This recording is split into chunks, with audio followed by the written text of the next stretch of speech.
people are like, well, you should be at, you should be doing this, or you should be in this retailer, and all these shoulds. I should be a millionaire. I should be drop shipping. I should have 5 income streams and like making money while I sleep. Are those shoulds your own?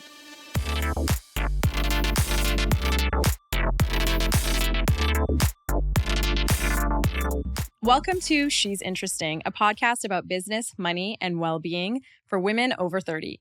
I'm your host, Rashel Hariri. I'm an award-winning marketer, startup advisor, and a consultant.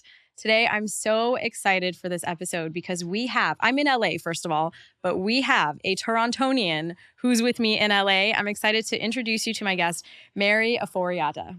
Hello. How are you? I'm you. So this good. is so fun. Good. I'm so excited that I happen to be in LA and you happen to live here now. Mm-hmm. So I am so thrilled to have Mary on the show today. She is the CEO and designer of her namesake clothing line that launched in 2014. Congratulations on 10 years. Thank you.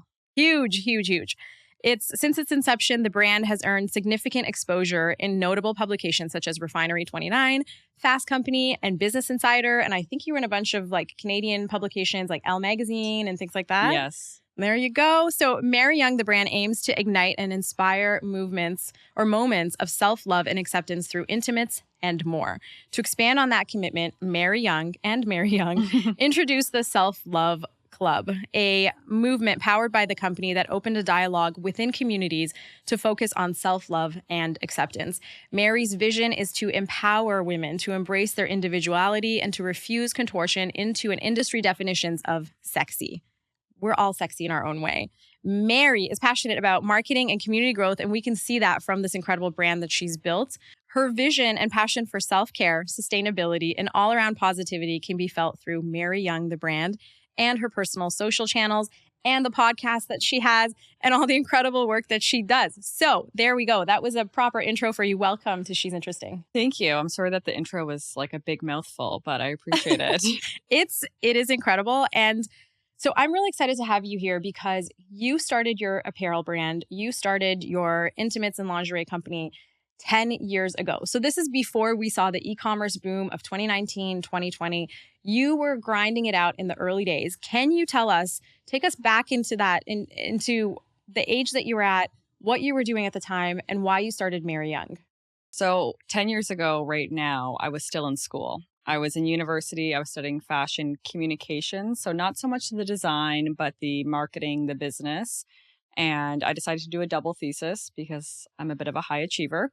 And I did a fashion design collection and my actual written thesis. And it was around lingerie and intimates being comfortable for women, which really wasn't a thing in 2014. And it really came down to I never felt comfortable in something I had to put on every single day. I mean, for most days, I was wearing a bra or underwear and it was not comfortable. I never saw myself in the marketing.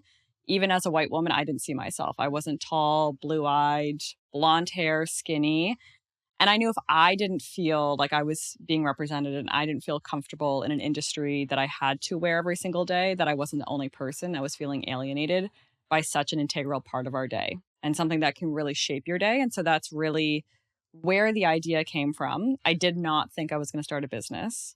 I think there's video footage of me somewhere that said, I'm just doing this as my thesis. I just am going to do the collection and then I'm going to get a job, have paid time off and like vacation days and like relax.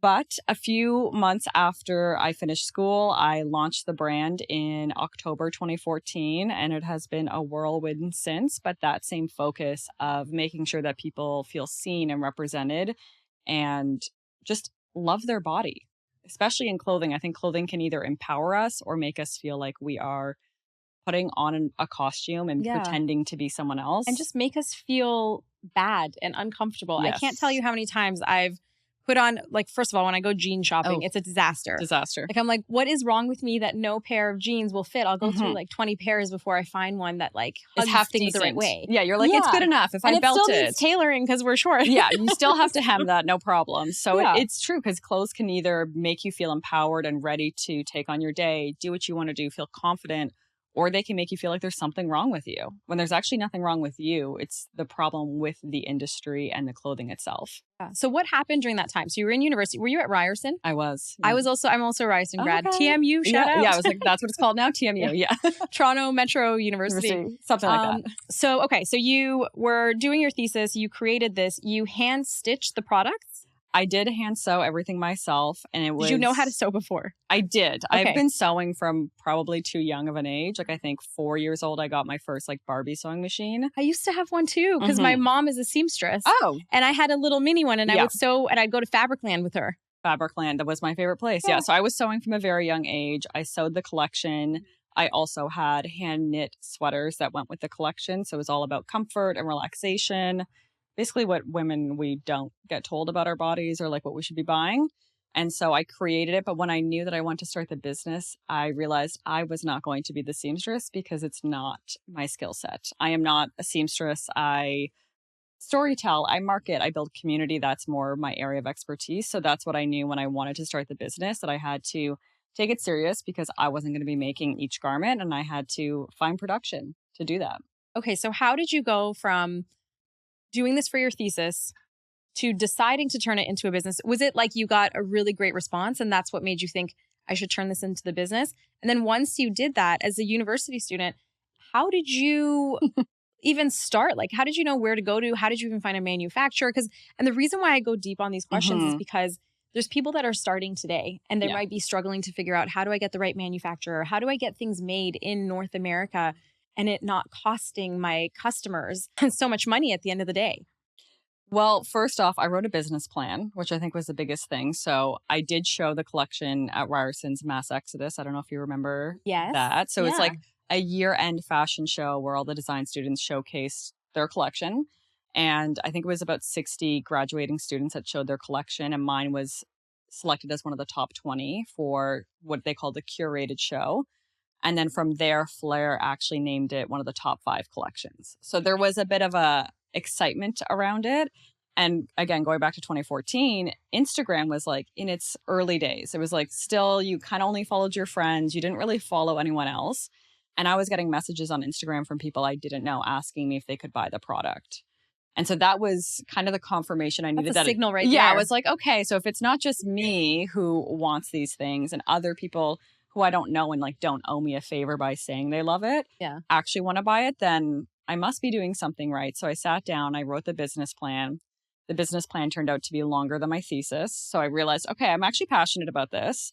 I had no idea what I was doing. So when it comes to like, how do you find the right production? How do you know? You don't know. You just have to keep going and keep trying.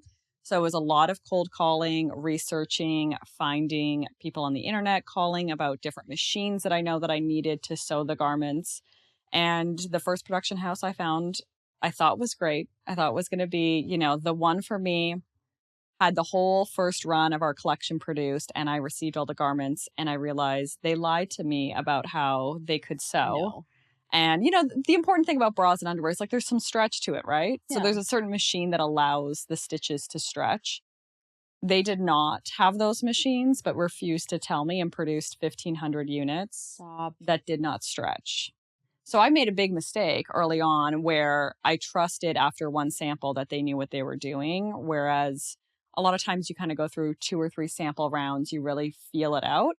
And so there was a huge loss at the beginning of my business, but it was great for me to learn that it's not always going to go straight or down the straight and narrow or smoothly, but you have to be able to pivot and change with what happened. And so I was able to kind of course correct and get back onto what I was going for with the product and find a production house that had about 20 years of experience at the time, now 30 years, and we're still working with them. So it definitely sometimes you have those mistakes that not only set you back, but they propel you forward in the right direction that you didn't know you needed to go. So this was all self-funded? For the most part. So I worked with an organization in Canada called Futurepreneur. They work with young entrepreneurs, I think aged 18 to 29 is sort of their demographic. And you write a business plan, you basically pitch them on your idea, and based on how much you've already done in terms of the business plan, whether you have proof of concept or not, they will actually give you loans through different bank partners within Canada. That's amazing. So that's basically how I funded, was through loans, not actually through, some of it was my money. I put in about 18,000 of my own money. That's pretty big for a university student. It was big. I have to say a lot of it came from, family passing away and me saving that money, which at first I was like, I'm going to buy a condo. That seems like the right decision, which now I'm like, if I did buy a condo in 2014, that probably would have been really great for return on, investment. It still would have been a good decision. Still would have been good. Yeah, it still would have been a good decision. Still winning. Still winning. But so I put that money towards the business itself, and I was able to get $40,000 of loans through Futurepreneur to build the business.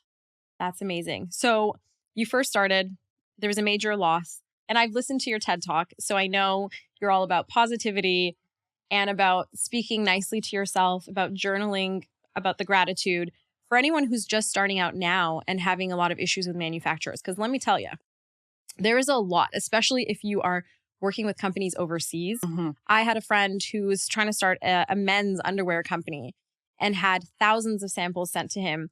He approved it. He had the right one. They sent him thousands of like version 2 instead of version 4. And for a year and a half, he was fighting to get his money back. It was a lot of money. So for anyone who's going through these situations now, they're in the e-commerce space or they're building a brand, they're building their business. What advice do you have? Because it's very easy to say, hey, I spent everything I saved and it all just went to shit. Yeah. So what do I do now? What advice do you have?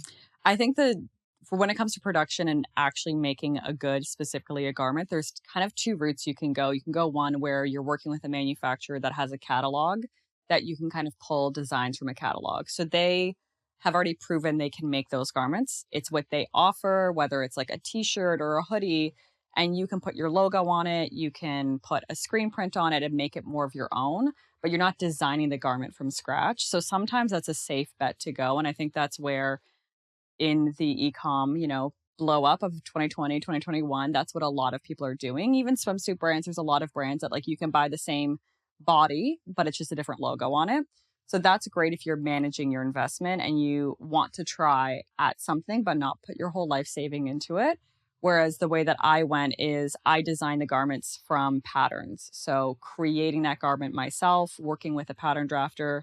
The early years, I was the pattern drafter, and making those samples and then taking them to a production and seeing if the production can meet my expectations. And that's when you want to be as in person as possible. So if it is overseas, if you can have someone that is sort of your middleman that represents you, not the production house, is really important, because you need someone that's on your side, not the production house's side, because they're going to find a way to be like, no, we did it right. We did exactly what you asked. And, if you're not happy, that's on you. They kind of gaslight you in a way. Oh, for sure. Yeah. So you want to have someone on your team or yourself at the production house to advocate for what you're designing, how it needs to be made, and what your quality, expectations are. Because when you're designing it from scratch, your quality expectations are going to be much higher than what they would have for something from their catalog. As you're looking for these manufacturers, how do you determine, because like you said, a lot of them will gaslight you and say, yeah, no, we pay fair wages or we use the best quality materials. How do you go about navigating that? And then let's talk also about how you decided to create an ethical brand. Yeah. So I think the biggest thing is asking questions. And a lot of times it's not just being satisfied with the first answer, but asking for proof or asking to talk to people on the floor, or actually showing up at the production house. Unscheduled, unplanned visits are always best. I like that. Because when they know you're coming, they're going to make it look great. But if they don't know you're coming and you just happen to be in town or in the area, then you can really get a feel. And I think for me, when I first was finding production houses, I went to all of them on foot, usually not with an appointment, or I'd show up, a half hour early. So they were a little bit caught off guard. And I could tell from the energy of, were they panicking? Was everything fine? Things like that really showed me. And then thankfully, the production house we work with is in Quebec, and Quebec has a lot of different laws than the rest of Canada in terms of labor. And they have to submit reports every year about their labor, what they pay, lunch hour, what their working hours are, things like that. So I always say that our seamstresses, to be honest, have a better work-life balance than I do, because they get an hour lunch. They have beautiful windows in the production floor. Oh, good. Sometimes I'm like, maybe I should be a seamstress and just go there. Could be a retirement plan. Yeah, it's like maybe long term, that's where I end up. But it is really great to be able to go and see it, but really ask those questions and not be afraid to push for answers as well, and not, especially as a woman, I think it's hard to feel that confidence to really push for something. But if that's one of your pillars of your brand, you definitely need to be able to do that.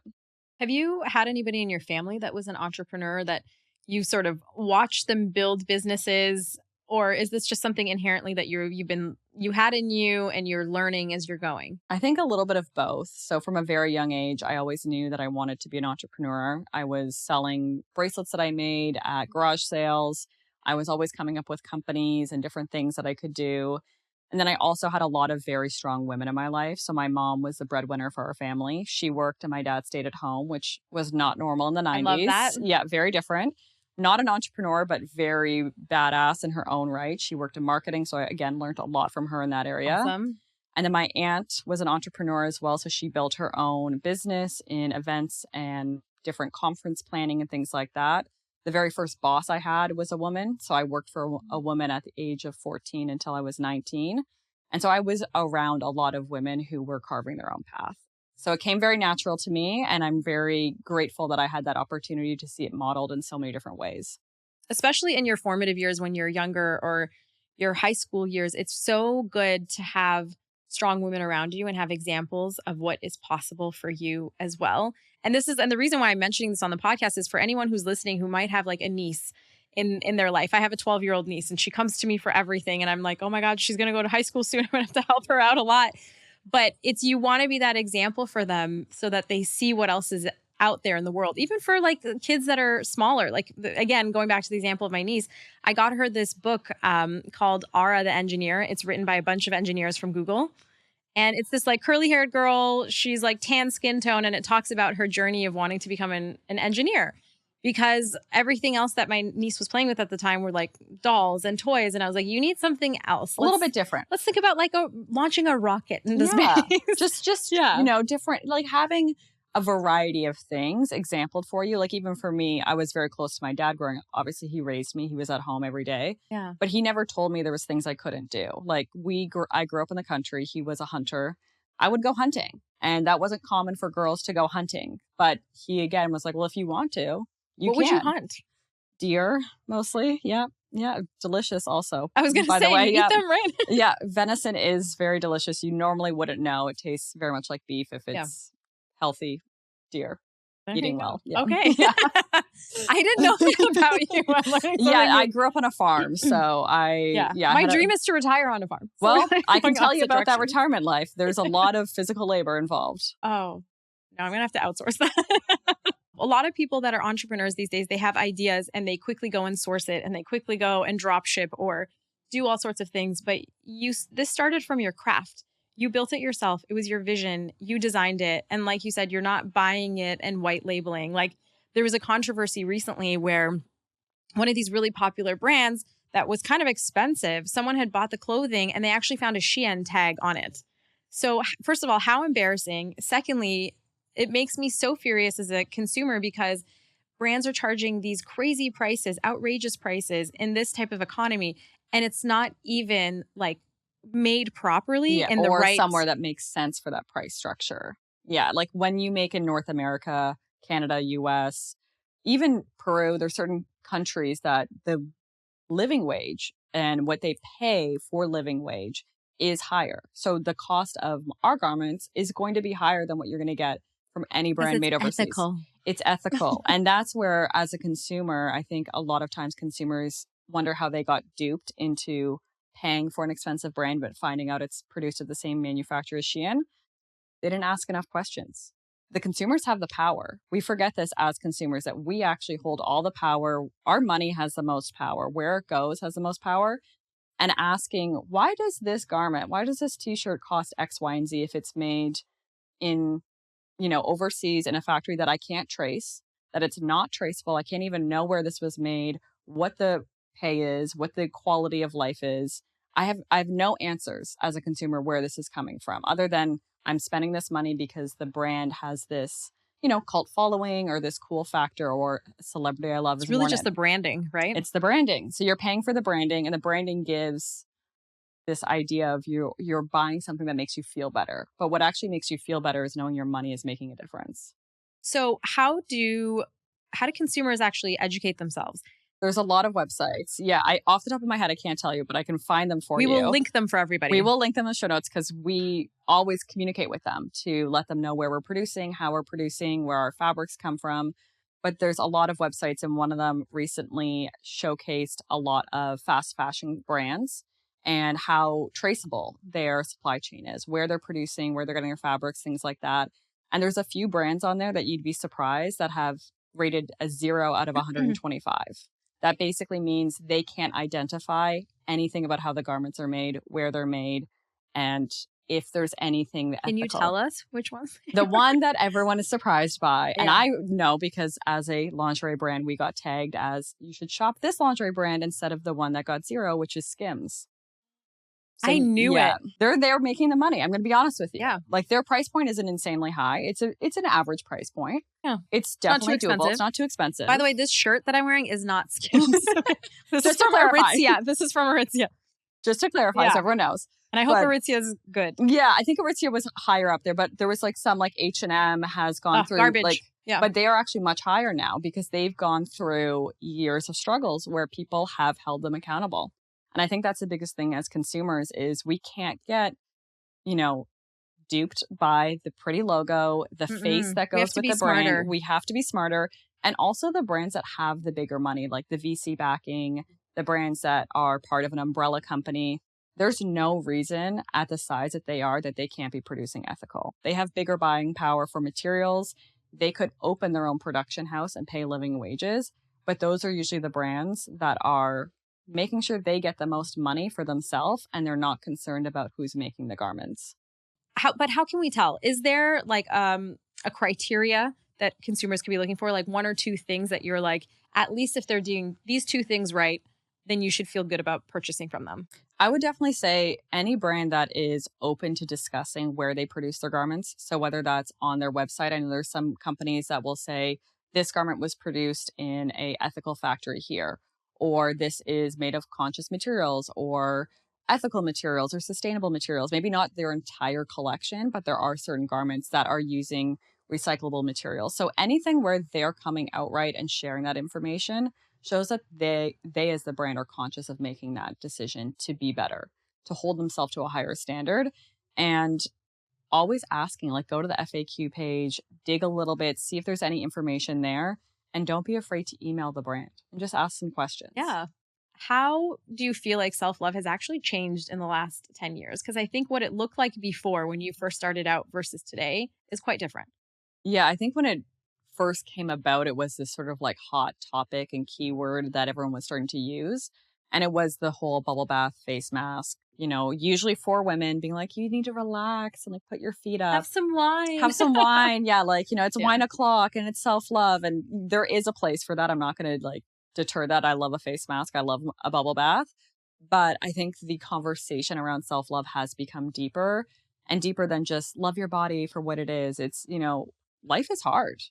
And the only person that you have through life truly is yourself. So how can you love yourself through those hardships when you're navigating life changes, you're navigating a career loss or a partnership loss? And it's not just about like, girl, you look beautiful today, you're great. It's about like, how can I love myself when it's not going well? And how do I love myself when it is going well? It was so superficial before. It's Yeah. much more about being a human now, which It is really sweet. is. Yeah. And it's that depth that you're talking about. It's not just a physical, it's an emotional, a mental, a spiritual, like all about well-being, and self-love really is just loving onto others how you would, but doing it for yourself in return. So you're very busy, you have a lot on the go. How do you balance all of the things? Like you are the CEO and designer of your company. Mhm. You have like a close-knit team. You've scaled to 7 figures, which is fucking impressive. So congratulations. And you're also doing a podcast. You have the self-love club. You have so many things going on. So how do you prioritize these things in your day? So I would say that a lot of it is learned experience. Oh, wait. And your YouTube channel. Yeah, the YouTube channel I love, but it's more like I'm always in there watching I know. you. Thank you so much. Because it's kind of my fun outlet. Like, I think it's so important to have something that isn't about growth and isn't about engagement and numbers and being able to build something. It's for fun. So my YouTube is more for fun. And I realized since moving to LA, that it helps me remember my life because time just seems to be going by so fast that it's like sort of my visual diary that I do share with the world. But it is more for me, and everyone else gets to enjoy it if they want to, which is Yeah. lovely. And also like your family and friends back home can watch you on Yeah. YouTube and be like, oh, I'm caught up. I know what she's up to. Yeah. And I think that's such a nice thing, is to be able to still have that connection through technology. But when it comes to everything else, it is very much, I wouldn't have been able to do this 5 years ago. This is something that I've been able to slowly stack and prioritize as the business has grown, as myself as an individual has grown. And being a CEO is exhausting, as you know, anyone who's been in the shoes of just even building something, whether you're 2 years in or 2 months in, it's exhausting. But once you get into a rhythm of, you know, what your core values are, you know what you stand for, your business is able to then sort of follow a bit of a roadmap, and you get into a bit of a system and efficiencies and processes. And I would say that definitely happened for me during the pandemic, because there was a lot of things that were being done online, and we weren't going to the production house. I wasn't able to be as hands-on. So that kind of forced me to build those systems and routines. And then that's created space for me to do things that I also really care about, like the Self-Love Club and the Self-Love Club podcast, because that really is like my heart and soul outside of garments. Like, yes, we wear bras and underwear every day, but I'm not, you know, dying for bras and underwear every day. It's the conversation that the bras and underwear can create, is the self-love conversation. Did you ever think about going the investor route? I did. What happened there? I did want to have investors, because self-financing and funding a business is a lot. It's a lot of managing money, which I wasn't naturally good at. I've definitely gotten better. So I did go through the whole process of finding investors. So I was working with investors in Canada, different investor organizations.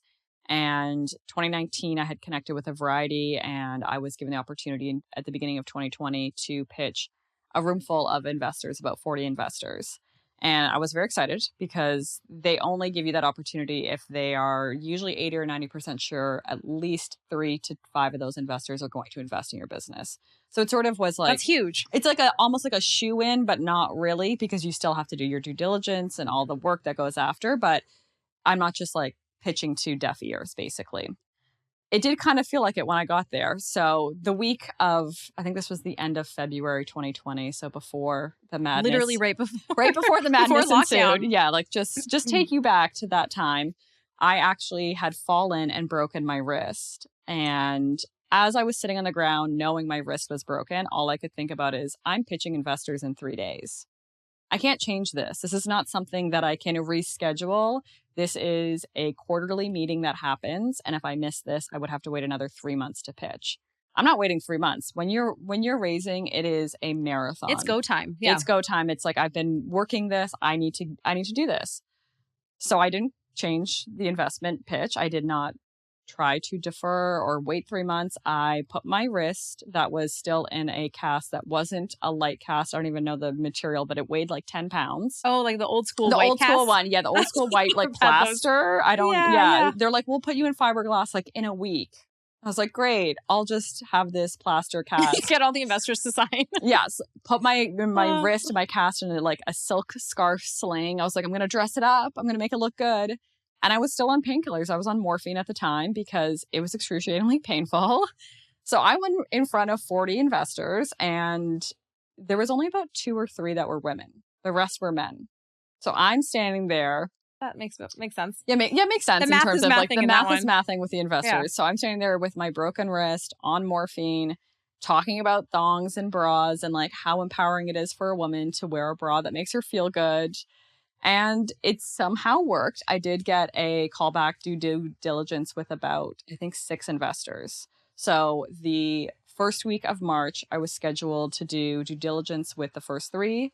The second week of March, I did due diligence with the other 3. And how much were you raising? At the time, I was raising $250 upwards to $500. So depending on how many would come in, the minimum was going to be $250. I was pushing for $500 based on my whole plan, as you know, when you have investment, where you're going to go. So it was an exciting time. And then March 13th happened when the world shut down. And the following week, I had a call with all 6 investors, and they all were panicked about the world. And I was like, no, this is going to be good for e-com. I promise you, this is going to be good for e-com. And it was. You were right. It was really good for e-com. Their loss, literally. Truly their loss. We Yeah. did talk for the next like 2 months. but it was still like so early, the pandemic, where it wasn't good for ecom yet. It was like near the end of I guess like summer 2020 when it started to pick up. And then obviously 2021 was such a boom. So at that point, I was like, okay, well, I have to manage a business in the middle of a pandemic. I have to do like HR. I have to make sure my team is mentally well while also working. Our production was closed for 8 weeks because they were deemed non-essential in Quebec. So we had no new goods coming in, but we were still selling on pre-order, and we were doing self-love club events and building community. Obviously, self-love was a huge conversation in the pandemic when a lot of people were struggling. So I decided to pivot and walk away from the investor route and focus on the business to keep it operating and maintaining at its level that it was at. And I wouldn't have been able to do both. There's no way that I could have done both. And I'm so glad that I chose the business that I had already grown rather than planning for a future that wasn't 100% a guarantee. Because as you said, with investors, it is a ride. The Oh, yeah. expectations, the numbers, and even just for myself going through the pandemic, my husband, at the time, my boyfriend, is immunocompromised. So it was very scary for us. We had no idea how he would respond. He didn't leave the house for 8 months. He literally was just Oh, that's like, so hard. so hard. It was like, I did the groceries. I came home, washed everything down, put my clothes in the laundry, then like finally saw him again. So that's like, at the time, it was like a 4-hour excursion to go and do groceries. Oh, I remember. It was, Yeah. I try not to remember because it was the crazy. PTSD. I remember we would order food and then put it in the oven Yes. to like heat it again because we were like, maybe it'll kill the germs. The germs. Yeah. We were trying to figure out how to kill germs. We couldn't figure it out. So there was a lot going on in my personal life and the professional life. And I'm very glad that it worked out. And I always believe everything happens for a reason. And so I didn't end up going the investor route. I've had conversations with investors since. But a lot of the push, like you said, is how can you scale so fast? And you can't scale when you're an ethical business. You're not going to scale at that point because it's not ethical and it's not sustainable. Let's say that again. Yeah. It's not ethical or sustainable to grow at that speed. And our biggest focus is sustainability. And if that doesn't mean I'm making the most amount of money in 6 months, that's okay, because I didn't start the business to become a millionaire. And fun fact, I'm not a millionaire. So I'm still You're not? Yeah, I'm not a millionaire.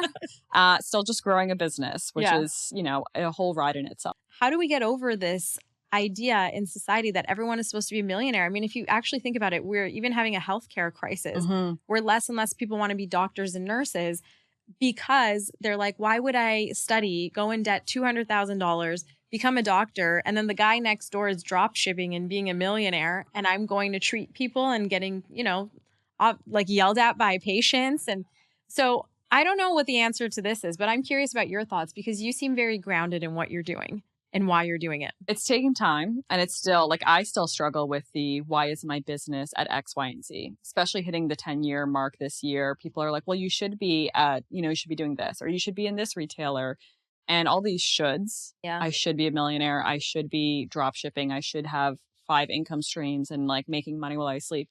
Are those shoulds your own? And that's the biggest thing, is define success for you. Because if success is finding a cure for cancer at all costs, because that's what you're committed to, that's your success.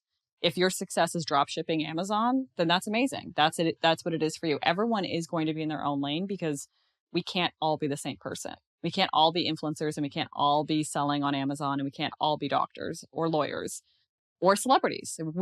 The whole world and society has to operate with different roles and different people, but it's really important that you know what's right for you. And so that's something I even have to revisit from time to time, where it's like, what does success look like to me? What does it feel like? What is the intangible feeling of success? Not my bank account, not what I can, pull up in, what car I'm driving, what bag I'm carrying, but what does it feel like when I go to bed? Did I feel like I had a successful day? Yeah. It's what you feel on the inside and the personal value that you have as a human. First of all, did you ever have a scarcity mindset like I did and still am fighting? And how do you get over that? Have you come over that? Did you go to therapy? What are we supposed to do here? Yeah, I'm not going to be the person that cures people's scarcity mindset, because well, that's fine. Let's just sit in it together. We're going to lean back and say, I'm still in that place. That's something that I like revolve around, where I'm like, no, I'm good. I'm great. I have it figured out. And then it kind of creeps back in because it is so deep. It's like childhood trauma. I hate to say it. And it's like, this is no disregard to my parents. Yeah, they're lovely. Lovely. And it's what they learned. So it's what they passed down. Yeah. And it really is about believing that you are worthy of having it. And I only know that because my husband taught me that. And he never had a scarcity mindset. And I just like He's look at so him. lucky. I was like, just tell me everything, like download your brain into my brain. But he is all about believing that you're worth it and that there's no reason you shouldn't have what you want. And I think just at the base level of there's no reason I shouldn't have a home that I love that I'm not afraid to lose because I can't pay rent. Like it doesn't have to be that $1,000,000. It can be I have a home that I feel safe in and I'm not scared that this is going to be taken away from me because of finances or because of things outside of my control.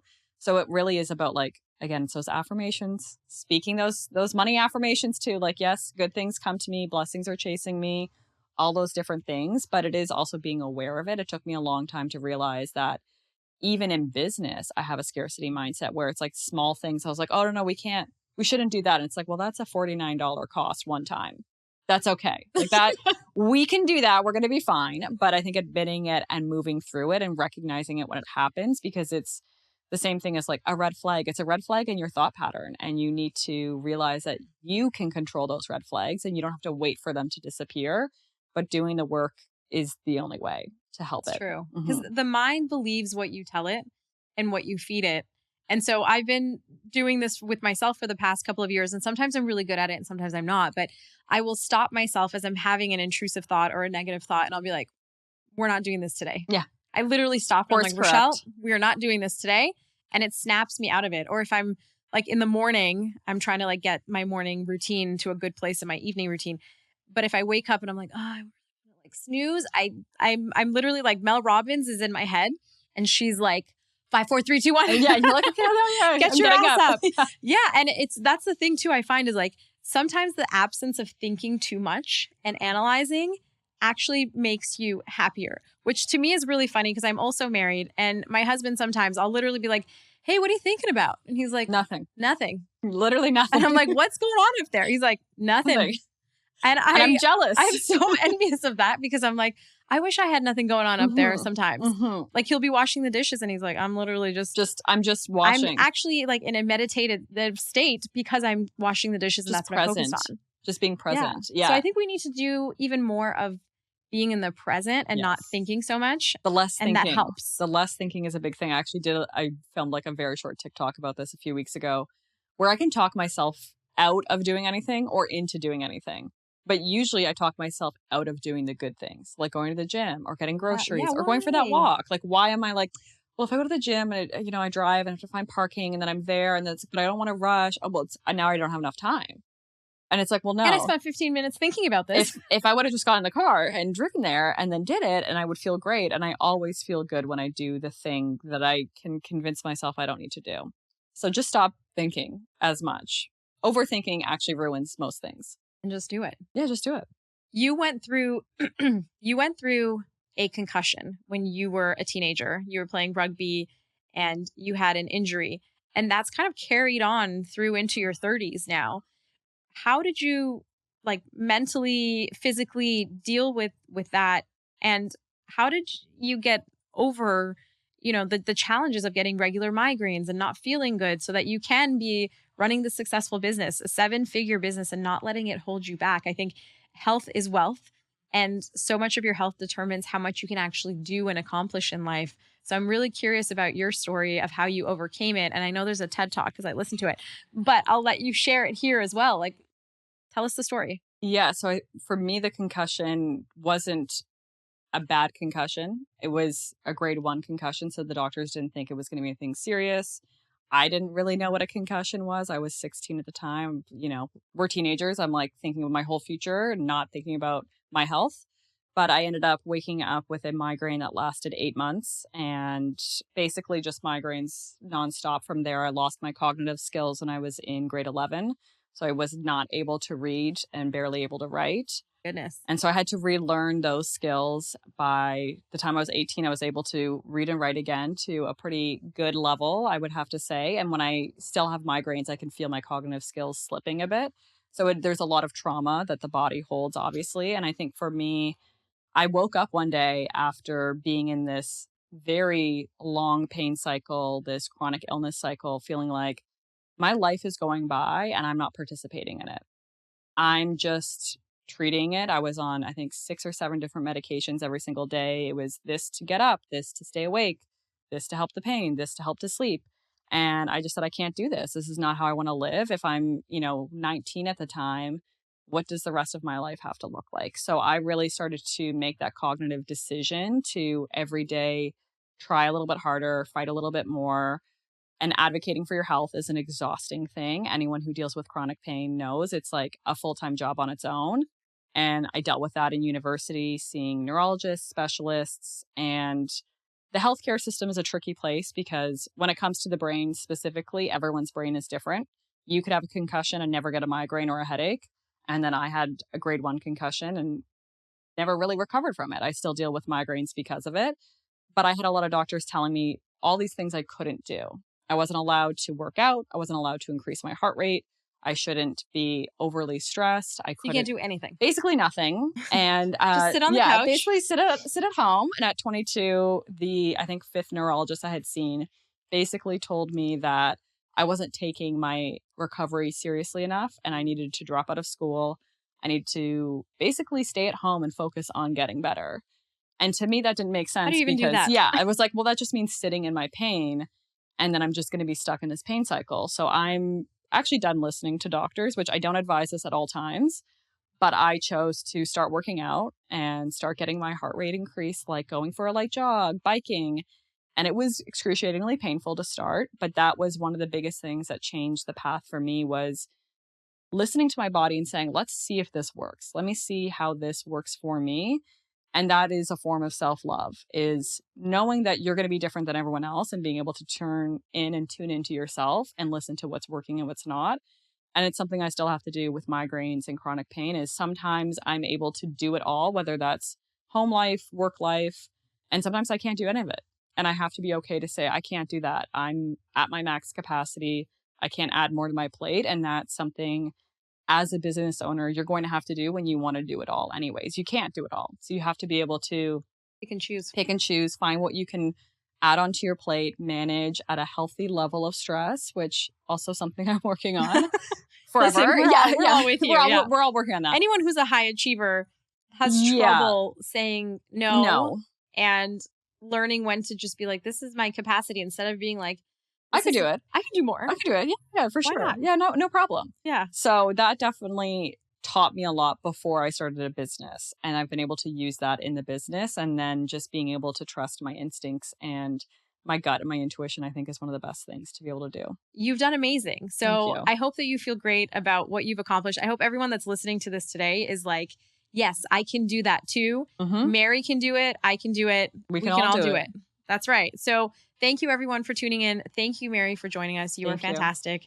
Make sure to review, rate, and subscribe to She's Interesting on all streaming platforms like Spotify. I'm also on YouTube and Apple Podcasts. Literally, we're everywhere. And follow us on Instagram at She's Interesting Podcast. And thank you everybody for tuning in. This was great. We'll see you in 2 weeks.